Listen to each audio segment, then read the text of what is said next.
गरीब के घर जादुई बैंगन।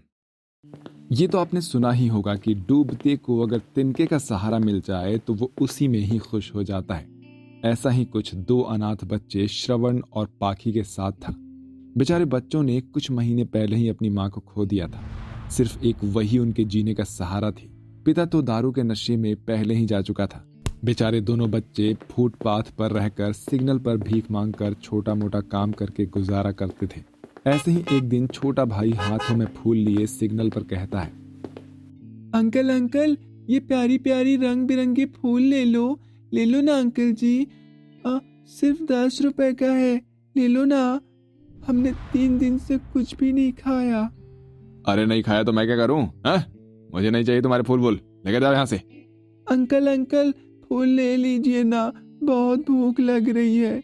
इससे कुछ खाने को ले जाऊंगा, मेरी दीदी भी भूखी है। राजीव, वो बच्चा इतना कह रहा है तो ले लो ना, 10 रुपए में क्या चला जाएगा। हेलो बेटा, 20 रुपए का मुझे ये लाल और सफेद फूल दे दो। अजीब हो मधु, जहाँ भी ऐसे बच्चों को देखती हो दानी बनने की कोशिश करती हो। कोई नहीं ना। शुक्रिया आंटी। वहीं दूसरी ओर उसकी बहन हरे दुपट्टे से सिग्नल पर रुकी गाड़ियों के कांच शीशे साफ करने लगती है। भाई साहब, आपकी गाड़ी साफ कर दी, कुछ पैसे दे दीजिए। मैंने 3 दिन से कुछ नहीं खाया, मेरा छोटा भाई भी भूखा है। प्लीज साहब दे दीजिए। बहन जी, आप दे दीजिए। अरे हटो, पता नहीं कहाँ कहाँ से ये लोग आ जाते हैं। सुबह हुई नहीं भीख मांगने का काम शुरू हो जाता है। इतना कहकर रणवीर गाड़ी चलाकर आगे बढ़ता है। वहीं दोनों भाई बहन अपने पेट की आग बुझाने के लिए सिग्नल पर काम करने लगते हैं। कुछ लोग धिक्कार देते हैं तो कुछ लोग बेबसी लाचारी देखकर उन्हें कुछ पैसे दे देते हैं, जो कि उनकी भूख मिटाने के लिए काफी नहीं थे। तभी छोटा भाई कहता है, दीदी मुझे भूख लग रही है, कुछ करो ना। भाई, 20-30 रुपए में क्या लाएंगे? चल चाय बिस्कुट का नाश्ता करते हैं। ठीक है दीदी। फिर दोनों भाई बहन उन पैसों से चाय की दुकान पर जाकर चाय नाश्ता कर लेते हैं। दीदी, चाय और 2 बिस्किट खाकर तो भूख नहीं मिटी, अभी और भूख लग रही है। मुझे भी लग रही है श्रवण, पर ये लोग पता नहीं कैसे हैं, काम करने पर भी पैसे नहीं देते, भगा और देते हैं। पर तू चिंता मत कर, थोड़ा मैं इधर उधर और देख लेती हूँ, रात तक कुछ ना कुछ खा लेंगे। ठीक है दीदी। एक बात कहूँ दीदी, माँ के जाने के बाद हम कितने बेसहारा से हो गए हैं ना। पहले तो हमें कुछ नहीं करना पड़ता था, माँ हमारे लिए परेशानी उठाकर हमें 2 वक्त का खाना खिलाती थी। अब समझ आ रहा है कि माँ पर क्या बीतती थी। मेरा छोटा भाई इतनी बड़ी बात समझ गया, मुझे गर्व है तुझ पर। सच में माँ के बिना जीना बहुत मुश्किल सा लग रहा है, पर हम दोनों एक दूसरे का सहारा बनेंगे। हाँ दीदी। दोनों भाई बहन फिर से 2 वक्त की रोटी के लिए सिग्नल पर गाड़ियों की सफाई करते हैं या तो गाना गाकर भीख मांग लेते हैं, लेकिन उन्हें कुछ नहीं मिलता। मजबूरन वो हैंडपंप से पानी पीकर अपने तंबू में जाकर सो जाते हैं।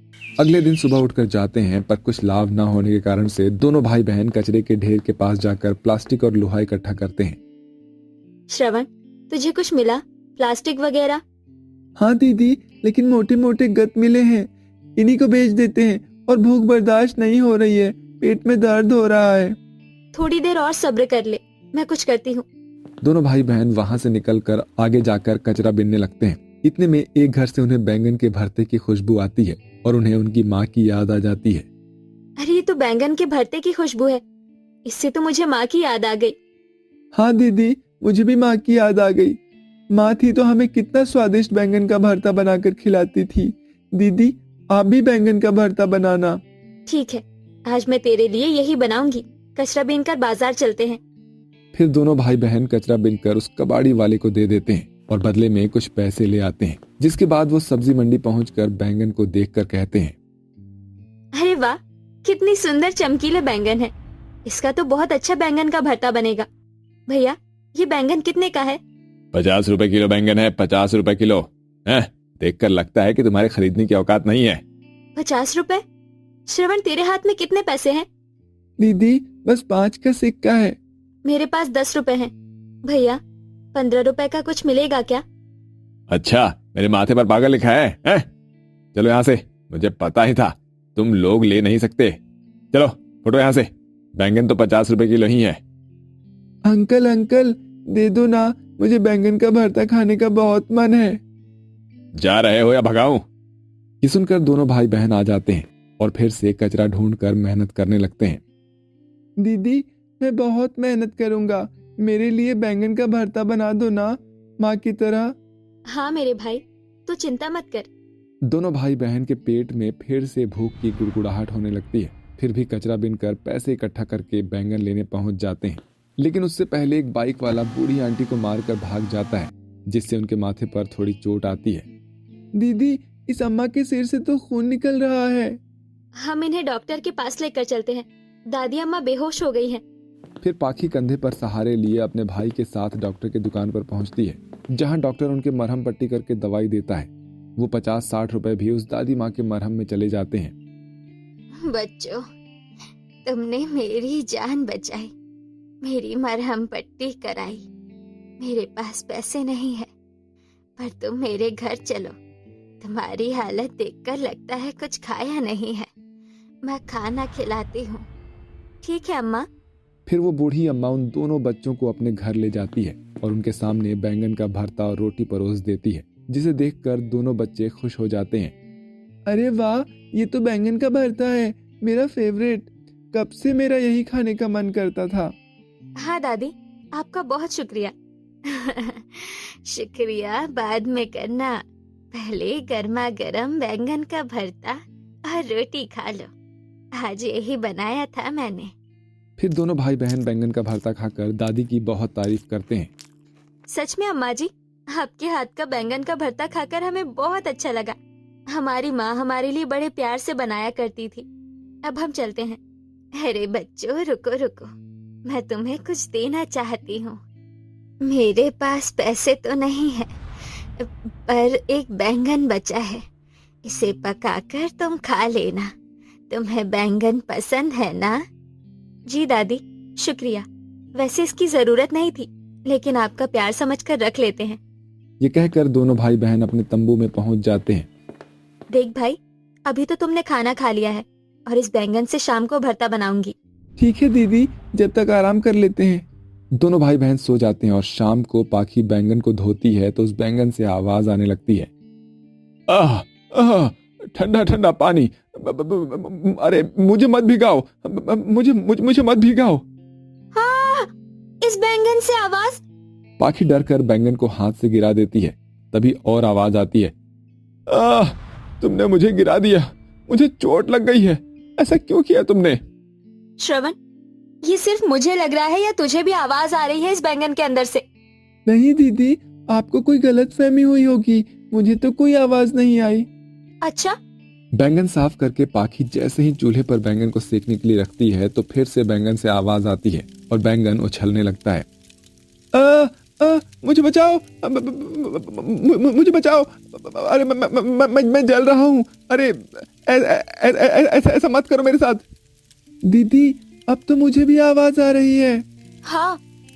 तभी पाखी बैंगन को चूल्हे से हटा देती है और पानी डाल देती है और पोंछ कर अपने सामने रखती है कि तभी बैंगन फटते ही उसके सामने एक सुंदर सी परी निकलती है, जिसे देखकर बहन भाई हक्के बक्के रह जाते हैं। ये क्या है?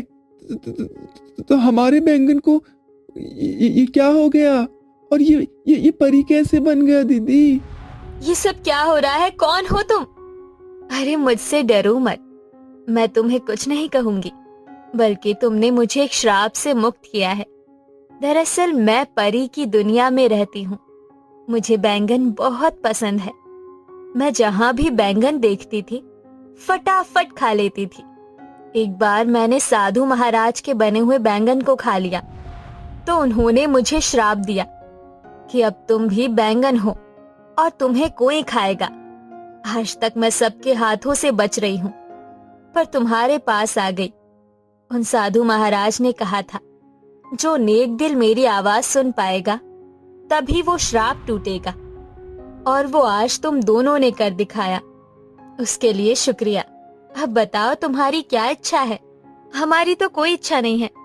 हमें बैंगन बहुत पसंद था, तुम्हारी तरह तो बैंगन बनाने वाले थे, पर अब खाने को कुछ नहीं है। तुम्हारे पास तो रहने की भी जगह नहीं है। तुमने मेरी इतनी मदद की है तो मैं भी जरूर करूंगी। मेरे साथ चलो। तभी दोनों भाई बहन परी के पीछे जाते हैं। परी अपनी जादू की छड़ी से खाली जगह, घर और जादुई बैंगन के खेत प्रकट करती है।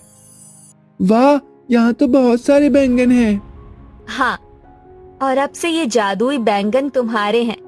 जितना भी तोड़ोगे कभी खत्म नहीं होंगे, ना खराब होंगे। और ये घर भी तुम दोनों का है।